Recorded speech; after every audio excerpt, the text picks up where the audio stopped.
അപ്പോൾ ഇന്നത്തെ വീഡിയോയിലേക്ക് സ്വാഗതം. ഇന്ന് രാവിലെ നമുക്ക് ദോശയായിരുന്നു കേട്ടോ. അപ്പോൾ ഞാനിത് അച്ഛന് വേണ്ടിയിട്ടുള്ള ദോശയാണ് ചുടുന്നത്. നമ്മളൊന്നും ചായ കുടിക്കാനായിട്ടില്ല. അപ്പോൾ അച്ഛന് വേഗം ദോശയൊക്കെ ചുട്ട് കൊടുത്ത് എന്നിട്ടാണ് കേട്ടോ ഞാൻ അടിച്ചു വാരാനും തുടക്കാനൊക്കെ പോയിട്ടുണ്ടായിരുന്നത്. അടിച്ചു വാരുന്ന വീഡിയോസൊന്നും ഞാൻ എടുത്തിട്ടുണ്ടായിരുന്നില്ല. എല്ലാ ദിവസവും ഒരേ പണി ചെയ്യുന്നത് കാണുമ്പോൾ നിങ്ങൾക്ക് ബോറടിച്ചിട്ടില്ലെങ്കിലും എനിക്ക് ബോറടിക്കുന്നുണ്ട്. അങ്ങനെ ഞാൻ എല്ലാം തുടച്ച് കഴിഞ്ഞു. രാവിലെ ഇപ്പോൾ എണീറ്റ ഉടനെ തുടക്കുന്നതുകൊണ്ട് തന്നെ വലിയൊരു പണി കുറഞ്ഞതുപോലെ ഉണ്ട് കേട്ടോ. അല്ലെങ്കിൽ ഞാൻ അലക്കിയതിന് ശേഷമൊക്കെയാണ് കേട്ടോ തുടക്കാറ്. അപ്പോൾ ഇന്ന് സാൻവിക്ക് കുട്ടി ദോശ ഉണ്ടല്ലോ, കുട്ടി ദോശയും സാമ്പാറുമാണ് ലഞ്ചിന് കൊടുത്തു വിടുന്നത്. ഇന്നത്തോടെ നമ്മളുടെ എക്സാം ഒക്കെ കഴിഞ്ഞു കേട്ടോ. ഭയങ്കര ആശ്വാസം. കാരണം സാൻവിൻ്റെ എക്സാം എന്ന് പറഞ്ഞു കഴിഞ്ഞാൽ എനിക്കാണ് കേട്ടോ തലക്ക് കനം വരുന്നത്. ഇപ്രാവശ്യത്തെ എക്സാം എന്തോ പെട്ടെന്ന് അങ്ങ് കഴിഞ്ഞ പോലെ ഉണ്ടായിരുന്നു. എന്നാലും എനിക്ക് ക്ലാസ് ടെസ്റ്റാണ് കുറച്ചുകൂടെ നീണ്ടു നിന്നതുപോലെ തോന്നുന്നത്. കഴിഞ്ഞ പ്രാവശ്യത്തെ വെക്കേഷൻ്റെ എക്സാമൊക്കെ ഒരുപാട് ദിവസം ഉള്ളതുപോലെ ഉണ്ടായിരുന്നേ. ഇപ്രാവശ്യം ദിവസങ്ങൾ പെട്ടെന്ന് അങ്ങോട്ട് പോയി. ഒന്നാമത് എല്ലാവരും ഒരു ഭയങ്കര തിരക്കിലുള്ളതുപോലെ തോന്നി.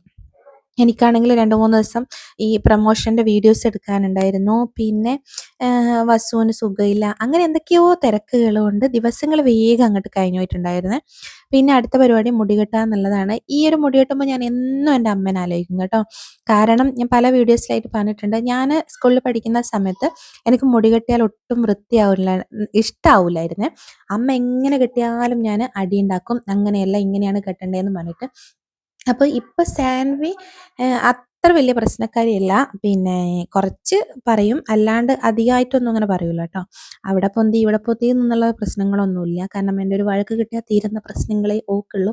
പക്ഷേ ഞാൻ അങ്ങനെയായിരുന്നില്ല. ഭയങ്കര അലമ്പായിരുന്നു.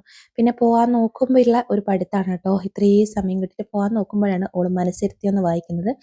അതിന് ശേഷം അവളെ പറഞ്ഞയച്ചതിന് ശേഷമാണ് ഞാൻ കുളിക്കാൻ പോയത്. അങ്ങനെ കുളിക്കുകയൊക്കെ ചെയ്തു. അപ്പം ഇന്ന് വേറെ എവിടെയും പോകാനില്ലെന്ന് തോന്നുന്നു. അങ്ങനെയാണെന്ന് തോന്നുന്നു. ഇന്നില്ല.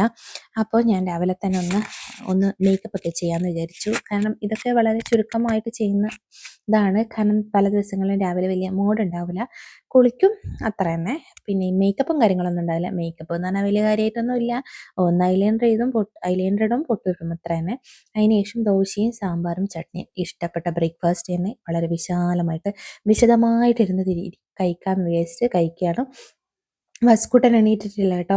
വസ്കുട്ടൻ ഇപ്പോൾ ഞാൻ പറഞ്ഞിട്ടുണ്ടായിരുന്നില്ലേ, വളരെ ലേറ്റായിട്ടാണ് എണീക്കുന്നത്. കാരണം ലേറ്റായിട്ടാണ് ഉറങ്ങുന്നത്. ശീലങ്ങളൊക്കെ മാറ്റണം. കുറച്ച് നേരത്തെ എണീപ്പിച്ചാലേ ഓൻ്റെ കാര്യങ്ങളെല്ലാം വൃത്തിയായിട്ട് നടക്കുള്ളൂ. പിന്നെ ഞാനും ഓനും കൂടെ കുറച്ച് നേരം അവനെ എണീപ്പിക്കുന്നതിനിടയിൽ കുറച്ച് നേരം കളിച്ചു. എനിക്ക് വസുവിൻ്റെ കൂടെ കളിക്കാൻ ഏറ്റവും ഇഷ്ടമുള്ള സമയം ഏതാണെന്ന് വെച്ചാൽ ഈ രാവിലെയാണ് കേട്ടോ. കാരണം ഈ രാവിലെ ഈ പിള്ളേർക്കൊക്കെ ഒരു വല്ലാത്തൊരു മണമായിരിക്കും. നല്ല അടിപൊളി മണം.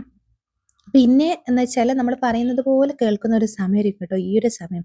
പിന്നെ ചായയൊക്കെ കുടിച്ചു കഴിഞ്ഞാൽ ഇത്തിരി ഉഷാറായിട്ടോ എന്നറിയില്ല, കുറച്ച് വയലൻ്റ് ആയിരിക്കും കേട്ടോ. അപ്പോൾ ഈ സമയത്ത് ഞാൻ എങ്ങനെയാണെങ്കിലും അവൻ്റെ അടുത്ത് കുറച്ച് നേരം ഇങ്ങനെ കിടന്ന് ഇങ്ങനെ കളിക്കാറുണ്ട്.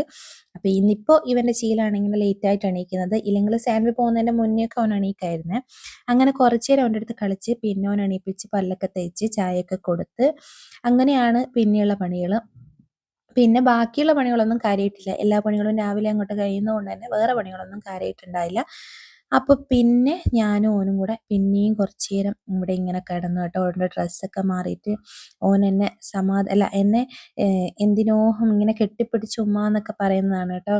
അപ്പോൾ എനിക്കിങ്ങനെ ഉമ്മ തരുന്നതാണ്. അപ്പോൾ ഫോണ് കണ്ടപ്പോൾ ഓനും ഭയങ്കര ഹരായി, ഇതിൽ കാണുന്നുണ്ടല്ലോ എന്നുള്ളത്. പിന്നെ നേരെ കുറച്ച് സമയം കഴിഞ്ഞപ്പോൾ നമ്മൾ ഉച്ചയ്ക്കത്തെ ചോറ് തിന്നാൻ പോയി.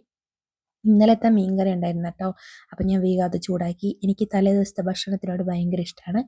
പിന്നെ ഞങ്ങൾ സാൻവി വന്നതിന് ശേഷം ഇന്നത്തോടെ നമ്മളുടെ സാൻവി കുട്ടീൻ്റെ എക്സാം കഴിഞ്ഞു. ഈ ഒരു ഡ്രസ്സ് ഞങ്ങൾ വിശാൽ മാർട്ടിൽ നിന്ന് വാങ്ങിച്ചതാണ് സാൻവിക്ക്. അപ്പോൾ ഞങ്ങൾ പോകുന്നതൊന്ന് ടൗണിലേക്കാണ്. കാരണം സാൻവിക്ക് എന്തോ വളയും മാലയും ഒക്കെ വാങ്ങിക്കണം എന്ന് പറഞ്ഞിട്ടുണ്ടായിരുന്നേ. അപ്പം ഞാൻ അച്ഛനോടും അമ്മേനോടും പറഞ്ഞു പോരും കൂടെ. അപ്പോൾ എല്ലാവരെയും കൂട്ടിയിട്ട് പോകുന്നതാണ്. കാര്യമായിട്ടുള്ള പർച്ചേസിങ് ഒന്നുമില്ല. അപ്പോൾ അതിനിടയിൽ അമ്മേൻ്റെ ഒരു കണ്ണട എന്തോ പൊട്ടിയിട്ടുണ്ടായിരുന്നു. അത് നന്നാക്കാൻ നമ്മൾ ഫരീദ ഓപ്റ്റിക്കൽസിൽ കയറി. എൻ്റെ ഭഗവാനെ, ഞങ്ങൾ പോയല്ലോ എന്നായിപ്പോയി കേട്ടോ. വടകരയുള്ള തിരക്കെങ്ങാൻ കണ്ടിട്ടുണ്ടെങ്കിൽ ഈ പിള്ളേരെയും കൂട്ടിയിട്ട് ഞങ്ങൾ നടന്നതിന് സമ്മതിക്കണം. ആരെ കാണണമെങ്കിലും ഇന്നലെ ഒന്ന് വടകര പോയാൽ മതിയായിരുന്നു കേട്ടോ. ഒരു ഫാൻസിയിലും നമുക്ക് അങ്ങോട്ട് കയറാൻ പറ്റുന്നുണ്ടായിരുന്നില്ല. അത്രയ്ക്കും കുട്ടികളായിരുന്നു കേട്ടോ. ഈ സ്കൂളിൽ പഠിക്കുന്ന കുട്ടികൾക്കൊക്കെ പരിപാടിയാണ് വെള്ളിയാഴ്ച. അപ്പോൾ എല്ലാവരും വടകര ടൗണിലുണ്ടായിരുന്നു. ചെരുപ്പ്, ഫാൻസി ഡ്രസ്സ് പിന്നെ അവരൊക്കെ ഓൾറെഡി സ്റ്റിച്ച് ചെയ്ത് വെച്ചിട്ടുണ്ടാവും. ഈ ചെരുപ്പിനും ഫാൻസിക്കാണെന്ന് തോന്നുന്നു കൂടുതൽ കുട്ടികളുള്ളത്. അങ്ങനെ നമുക്കും പോവേണ്ട ആവശ്യങ്ങൾ അങ്ങനത്തേൽ തന്നെയായിരുന്നു. അവസാനം ഞങ്ങൾക്ക് ഒരു ഫാൻസിയിലും അങ്ങോട്ട് കേറാൻ പറ്റുന്നുണ്ടായിരുന്നില്ല. കാരണം ഈ പിള്ളേരെ കൊണ്ട് നിറഞ്ഞിട്ടുണ്ടായിരുന്നേ. ഹിന്ദിക്കാരുടെ അടുത്തും നിൽക്കാൻ സ്ഥലമില്ല. ഫുൾ ആൾക്കാരാണ്. വടകര അങ്ങോട്ട് നിറഞ്ഞൊഴുകായിരുന്നു കേട്ടോ ഇന്നലെ വൈകുന്നേരം. ഇവിടെയൊന്നും അല്ലാതെ നോക്കണ്ട, അങ്ങോട്ടൊക്കെ ഒരുപാട് ആളുണ്ട്. പിന്നെ ഞങ്ങൾ എങ്ങനെയോ ഒരു ഫാൻസിയിൽ കയറി പറ്റി. അവിടുന്ന് ഞങ്ങൾ ഇത് കണ്ടോ, നമ്മളുടെ ഈ വൈശാലി ഫാൻസി, നിസാൻ ഇതൊക്കെ ഇവിടെയൊന്നും അങ്ങോട്ടേക്ക് കയറാൻ പറ്റുന്നുണ്ടായിരുന്നില്ല കേട്ടോ. കാരണം ഇങ്ങ് റോഡ് വരെ ആളാണ്. അങ്ങനെ നമ്മൾ ഏതൊരു ഫാൻസി നോക്ക് വേണ്ട സാധനങ്ങളൊക്കെ വാങ്ങിച്ച് അപ്പോഴത്തേക്കും നമ്മൾ നന്നായിട്ട് ക്ഷീണിച്ചിട്ടുണ്ടായിരുന്നു. നേരെ വിട്ടു ബണ്ണീസിലേക്ക്. എന്തെങ്കിലും ഫുഡ് കഴിക്കാമല്ലോ എന്ന് വെച്ചിട്ട് അങ്ങനെ ബണ്ണീസിന്ന് ഫുഡൊക്കെ കഴിച്ച് നമ്മൾ നേരെ തിരിച്ച് വീട്ടിലേക്ക്. അപ്പോൾ ഇന്നത്തെ വീഡിയോ ഇത്രയേ ഉള്ളൂ. ബൈ.